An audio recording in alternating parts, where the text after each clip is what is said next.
Hello friends, good afternoon. আজ আমার দেখো, যেটা আমি করলা গাছ লাগিয়েছিলাম, মানে ড্রাগন গাছের গোড়াতে হয়েছিল, মানে আমি তোমাদেরকে আগে একদিন দেখিয়েছিলাম, সেটাই আজকে আবার দেখাবো। দেখো, যে মানে করলাটা হয়েছিল, আমি এটা বড় করার জন্য রেখে দিয়েছিলাম। তা আজকে সকালে যখন আমি উঠে ছাদে যাই, যে দেখি করলাটা পেকে গেছে। তারপরে মানে তুলতেই হলো, না হলে আমার ইচ্ছে ছিল মানে কত বড় হয় আমি একটু দেখবো। দেখো, করলাটা পেকে গেছে, আর আশেপাশে মানে ছোট ছোট কতগুলো হয়েছে, তাই তোমাদের সাথে শেয়ার করলাম।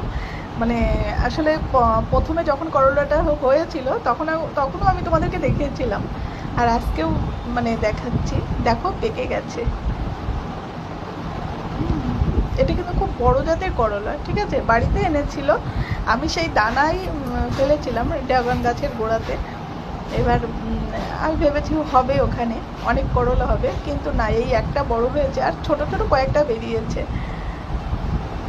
দেখো, ছোট ছোট বেরিয়েছে, কিন্তু এইগুলো ছোট থাকতেই আমার তুলে ফেলতে হবে, না হলে যেই একটু বড় হবে সেই অমনি পেকে যাবে।